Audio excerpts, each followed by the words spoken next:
94.4% মানুষ শিক্ষিত থাকে, তার মধ্যে 68% হচ্ছে মহিলা। এটা একটা অদ্ভুত ব্যাপার। মানুষজনের ভীষণ বিদ্যোৎসাহ, পড়াশোনাতে ভীষণ আগ্রহ। আমাদের যারা ধান কাটে, ধান রয়ে মহিলারা, তারা জিজ্ঞেস করছিলেন পড়াশোনা করলেই শুধু ধান কাটতে হচ্ছে, ধান বুঝতে হচ্ছে। তাদের একটাই উত্তর, তাই বলে পড়াশোনা করবো নি, আমরা করবো নি। এটা হচ্ছে কথা। ভীষণ রকমের সরল, অসম্ভব সরল, কল্পনা করা যায় না।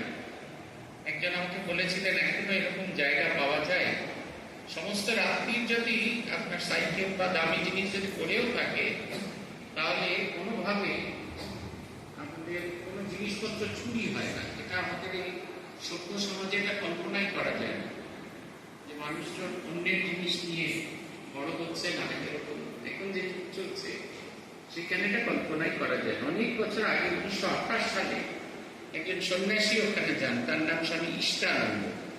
তিনি পূজনীয় স্বামী ব্রহ্মানন্দজি মাঝের শিষ্য ছিলেন। তিনি ওখানে গিয়ে দেখেন যে ছেলেপুলেরা কেউ পড়ে না, তার কারণ সারা দ্বীপে কোনো স্কুল নেই। সারা দ্বীপেতে কোনো স্কুল নেই, এবং দ্বীপেতে স্কুল নেই বলে ছেঁচা বেড়ার ঘর আর ঘরে চাল দিয়ে শুট করেন। 1928 সালের 26 এপ্রিল আমাদের স্কুল। আমাদের স্কুলটি এই দ্বীপের প্রথম স্কুল, এবং স্কুলের দ্বীপের বেশিরভাগ মানুষই আমাদের স্কুলের ছাত্র ছিল। আর মাত্র 4 বছর বাকি আছে আমাদের স্কুলের 100 বর্ষ পূর্ণ হতে। আগামী মে মাস থেকে এই স্কুলে উচ্চ মাধ্যমিক বিভাগ খুলে যাবে। আমরা এখন শুধুমাত্র বিজ্ঞান পড়ানোর সুযোগ পেয়েছি। এমন একটা জায়গায় মানুষের ভেতরে ধর্মভাব প্রচার করার দায়িত্ব নিয়েছিলেন স্বামী ইষ্টানন্দ।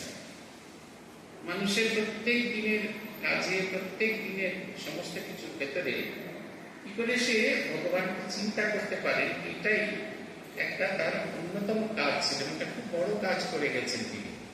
তাকে বলা হয় ওখানকার আইল্যান্ড ফাদার, দ্বীপের পিতা। সবাই তাদের ব্যক্তিগত জীবন সমস্যার সমাধানেও তাকেই খোঁজ করতেন। পরবর্তীকালে স্বামী সিদ্ধিদানন্দজি বলে আরেকজন আসেন, তাকে বলা হতো স্পিরিচুয়াল ফাদার, আধ্যাত্মিক পিতা। এই যে দ্বীপ থেকে বহু ছেলে, বহু মেয়ে সাধু হয়েছে, অন্যান্য দ্বীপ থেকে ছোট ছোট দ্বীপ এত দুর্গম। আমাদের দ্বীপ হচ্ছে সাপের জন্য প্রসিদ্ধ, মনসা দ্বীপ, সেই কারণে। আর আরেকটু এগোলে কুমিরের জন্য খুব প্রসিদ্ধ। আর ওপাশে গেলে সুন্দরবন বাঘের জন্য প্রসিদ্ধ, আপনারা জানেন। কিন্তু আমরা কুমির, সাপ আর বাঘ এই 3 জনকে নিয়ে সঙ্গে করে থাকি। আর সঙ্গে প্রাকৃতিক দুর্যোগ, যেমন সেই ছেলেবেলা আমরা মুসলমানরা কিভাবে পত্র লিখতে, তাই সে থাকতো আমাদের ব্যাকরণ বইতে। সেখানে লেখা হতো এলাহি ভরসা, আল্লাহি ভরসা। আমাদের সেরকম ভগবানের ভরসা, এই করে আমরা ওখানে থাকি। এই যে কোনো সামান্যতম একটু ঝড় বৃষ্টিপাত হলেই আমরা একবারে এফেক্টেড। সারা পৃথিবী থেকে আমরা সম্পূর্ণভাবে বিচ্ছিন্ন, বলতে পারেন ভগবানের উপর নির্ভর করে থাকা। সেই কারণে ভগবানকে আঁকড়ে ধরে থাকার প্রবণতা ওখানকার মানুষদের বেশি আছে। আমরা আজকে পড়ার চেষ্টা করব, যেটা নিয়ে আলোচনা করব বলে আমরা ভেবে এসেছি, সেটা হচ্ছে এবছর রামকৃষ্ণ সঙ্গের 6ষ্ঠ সঙ্গগুরু স্বামী বিরজানন্দজি মহারাজ, যিনি শ্রী শ্রী মায়ের মন্ত্র শিষ্য ছিলেন। এবং স্বামী বিবেকানন্দ যখন প্রথম আলমবাজার মঠে তাঁদের সন্ন্যাসের পর কাউকে সন্ন্যাস দিলেন, বিরজানন্দজি হলেন প্রথম মানুষ যিনি সন্ন্যাস পান।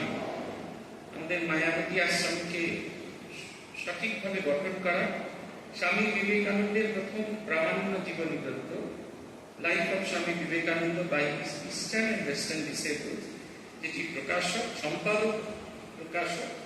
এবং আপনারা যারা শ্যামলাতাল আশ্রমে গিয়েছেন, শ্যামলাতাল আশ্রমে থেকে তিনি 30 বছর তপস্যা করেছেন। তিনি যখন প্রেসিডেন্ট হলেন, তখন তিনি কিছুতেই শ্যামলাতাল থেকে আসতে চাইলেন। তখন একটা শর্ত হল, শর্তটা হলো এই, 6 মাস তিনি শ্যামলাতালে তালে থাকবেন, আর যখন ঠান্ডার সময় সে 6 মাস তিনি এদিকে আসবেন। এবং তখন একাই প্রেসিডেন্ট, যেমন ভাইস প্রেসিডেন্টরা বা অন্যান্য দীক্ষা দিতে পারেন, তখন শুধুমাত্র প্রেসিডেন্টই দীক্ষা দিতেন। সারা ভারতবর্ষ ঘুরে ঘুরে ঘুরে ঘুরে তিনি দীক্ষা দিতেন। তার সময় সত্যি সত্যি খুব কম ছিল, সকলের সঙ্গে তার দেখা হওয়া কম সময় হতো।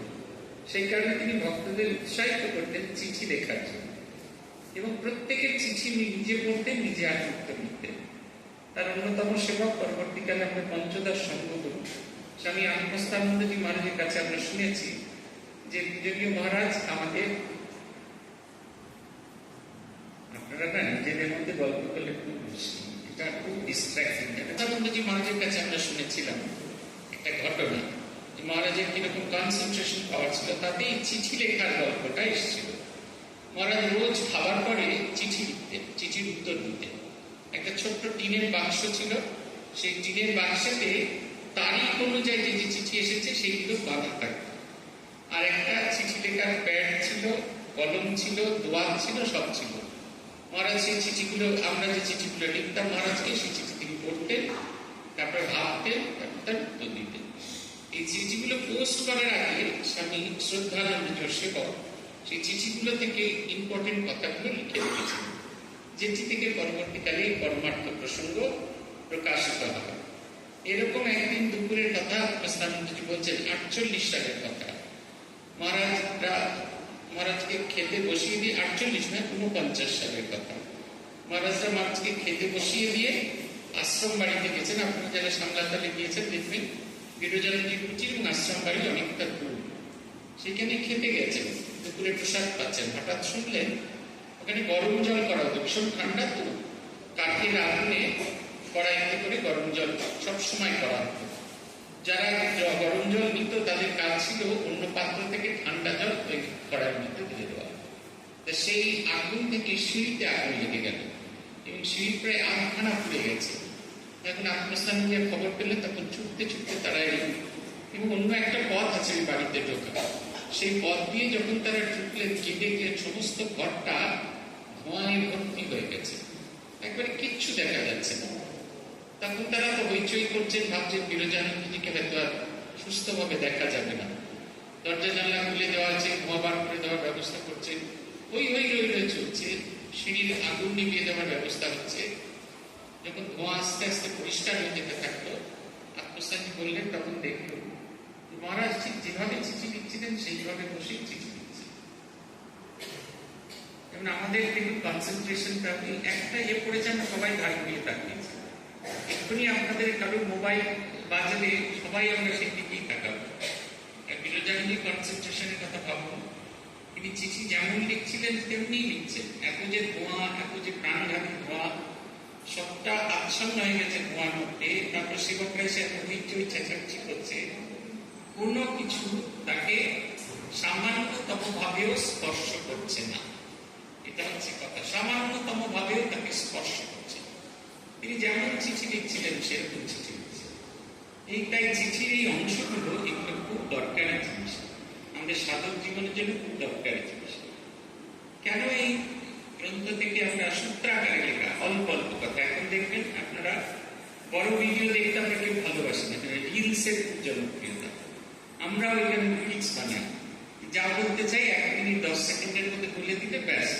মানুষের শোনার সময় নেই, পড়ার সময় নেই, কিছু নেই। ওইটুক করে গাড়িতে যেতে যেতে দেখে নিলে ব্যাস, তাতে যতটা শিক্ষা হলো হলো। অনেক বছর আগে, আজ থেকে প্রায় 70 বছর আগে পূজনীয় বিরোজানন্দজি রিলসের কথা বলছেন, ছোট্ট ছোট্ট সূত্রাকারে। কোন সূত্রই 10 লাইনের বেশি না, সর্বোচ্চ হচ্ছে 10 লাইন। আবার কোনো সূত্র একটি বাক্যতেই পূর্ণ। এগুলো সব চিঠির একটা অংশ, কিন্তু প্রত্যেকটা আমাদের সাধারণ জীবনের ক্ষেত্রে একটা খুব কাজে লাগিয়েছে। আমাদের দেখবেন আমরা সব বিষয়ে যেমন নিজেদের মতামত প্রকাশ করি, ধর্ম বিষয়ে আমাদের সবার মতামত প্রকাশ করার অধিকার আছে, এরকম একটা আমরা ভাবি। বাংলাদেশে ঢাকাতে ঠাকুরের জন্মতিথির দিন সব ধর্মের আচার্যদের ডেকে আনা হতো, আমিও দেখেছি। এখন ঢাকা মঠের শতবর্ষ উৎসবে গেছিলাম, ওদের উৎসবের একটা অঙ্গ, খ্রিস্টান পাদ্রী এসে খানিকক্ষণ প্রার্থনা করবেন, মুসলমান তিনি এসে নামাজ আজান দেবেন বা নামাজ দেবেন, নামাজ পড়বেন, প্রার্থনা করবেন, বৌদ্ধ আসবে, হিন্দু আসবে, এরকম ভাবে আসবে। এবছর প্রথম বোধহয় আমরা স্কুলের ছাত্রদের দেখেছিল এই সমস্ত কাজে। সেটা নিয়ে একেবারে সমালোচনার ঝড় চলেছে। কেন রামকৃষ্ণ মিশনের মুসলমানরা আজাদ দেওয়ার চেষ্টা করবে? কারণ ধর্ম নিয়ে আমাদের সবার বলার অধিকার আছে। ধর্ম হচ্ছে বেওয়ারিশ জিনিস, তার কোনো ওয়ারিশ নেই। এই ধর্ম হচ্ছে আমাদের খুব বেওয়ারিশ জিনিস। এটা নিয়ে আমরা খুব সহজেই সকলে নিজেরা নিজেদের মতামত প্রকাশ করতে পারি। এইরকম টুকরো টুকরো জিনিস দিয়ে বলা আছে সেজন্য মহারাজ বলছেন সবাই মনে করে ধর্মকে হচ্ছে বেওয়ারিজম, সবার অধিকার আছে তাতে মতামত প্রকাশ করা। আমরা কেউ অভ্যাস করতে চাই না, কিছু করতে চাই না, কিন্তু আমরা মতামত প্রকাশ করতে খুব ভালোবাসি। দেখবেন আপনাদের বাবাদের অন্যভাবে নেবেন না, বাবারা অফিস থেকে ফিরে এসে মায়েদের একটি কথা বলে, শোনেননি বোধ হয় এরকম মায়ের জন্য নেই, তোমাদের আর কি কাজ, বাড়িতে বসে বসে 24 ঘন্টা ঠান্ডার মধ্যে বসে কাজ করছো, জানো ট্রাম বাস নিয়ে গিয়ে কাজ করতে গেলে কতখানি কাজ করতে হয়। মায়েদের দুঃখ একটু আমরা কেউ আমরা বুঝতে পারি না, তার কারণ হচ্ছে আমরা এই জীবনটা যাপন করি না। আইডিয়া কোম্পানির একটা বিজ্ঞাপন দিয়েছিল, এরকম বাবা আর মা দুজনেই কাজ করেন, মহিলা কন্টেন্ট রাইটার, তিনি তার একটা জায়গায় বসে কাজ করতে পারেন, ভদ্রলোক বাইরে গিয়ে অফিসে কাজ করেন। তাই যখন এই দুজনের মধ্যে খুব ঝগড়া হচ্ছে কার কাজের ওজনটা বেশি, ছেলে ওই মোবাইল ফোনটা, দুজনের মোবাইল ফোন বদলা বদলি করবে। ভদ্রলোক অফিস চলে গেলেন ভদ্রমহিলার মোবাইল ফোন নিয়ে, আর ভদ্রমহিলা ঘরে বসে কাজ করছেন ভদ্রলোকের মোবাইল। যখন এই দুজনের মোবাইল ফোনে দুজনের ফোন আসছে, তখন সবাই একেবারে অবাক হয়ে গেছে, প্রত্যেকে অবাক হয়ে গেছে। ভদ্রলোক ভাবছেন তার স্ত্রীকে কতটা বোঝা নিতে হয়, আর ভদ্রমহিলাও ভাবছেন তাকেও কতটা বোঝা নিতে হয়, তার স্বামীকেও কতটা বোঝা নিতে হয়। সন্ধ্যেবেলা দেখা গেল এই ঝগড়াঝাটি পুরোপুরি চলে গেল। সহমর্মিতা এটা হচ্ছে ধর্মজীবন যাপনের সবচেয়ে বড় অমূল্য।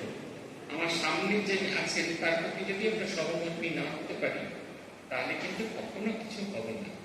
আরেকটা হচ্ছে অন্যের অসুবিধাটা অনুভব করতে হবে, এটা হচ্ছে আমাদের একটা সবচেয়ে বড় সমস্যা। আমরা কখনো অন্যের অসুবিধা অনুভব করতে পারি। আমার সুবিধা হয়ে গেল, আমার গণ্ডিতে শেষ হয়ে গেল, তাতে কিন্তু আর যাই ধর্ম জীবন যাপন করা হয় না। এটা হচ্ছে কথা। এইরকম টুকরো টুকরো কথা নিয়ে আমাদের এই পরমার্থ প্রসঙ্গ।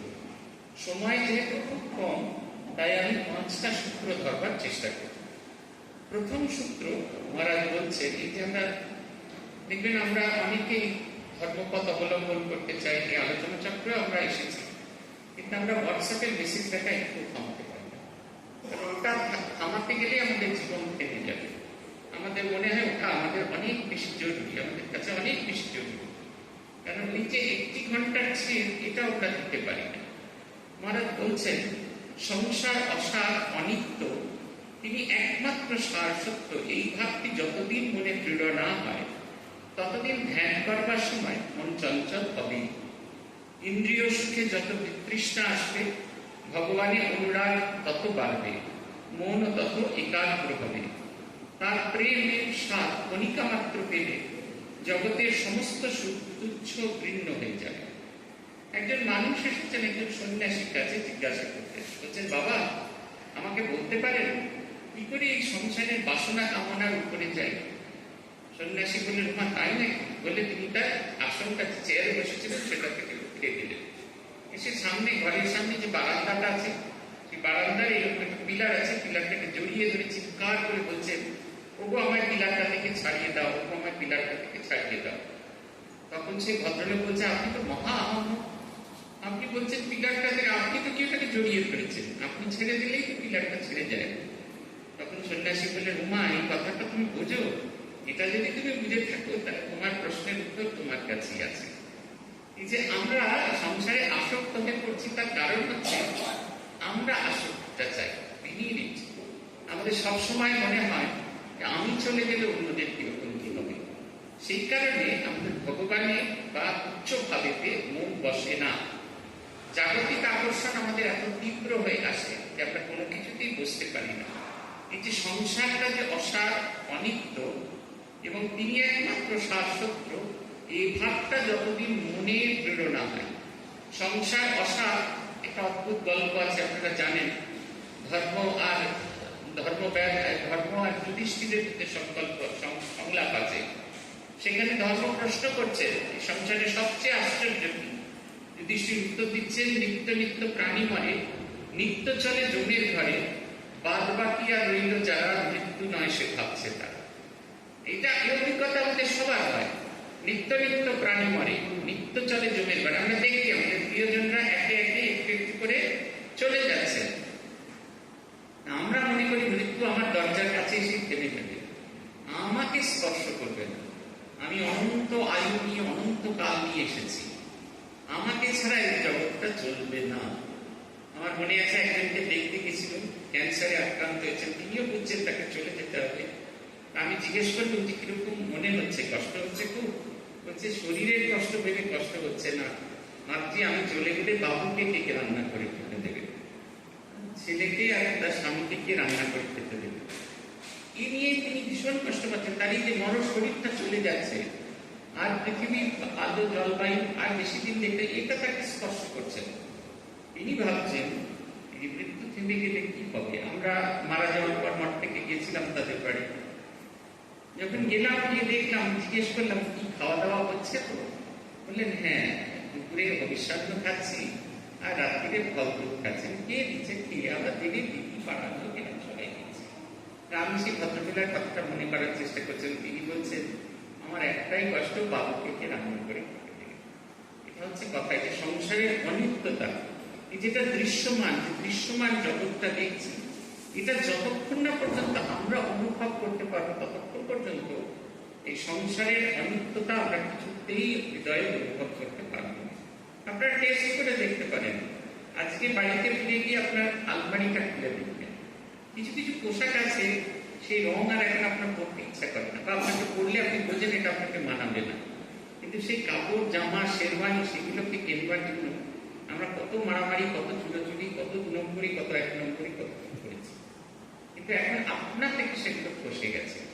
খুব ভালো করে স্পেস যান, মহাকাশ যান যখন যায় দেখবেন, মহাকাশ যখন যান যায় তখন অতিরিক্ত 4টে ইঞ্জিন লাগানো থাকে, কিন্তু যে মুহূর্তে এই মাধ্যাকর্ষণ বলয়ের বাইরে চলে যায় তখন ওই অতিরিক্ত যানগুলো খুলে যায়।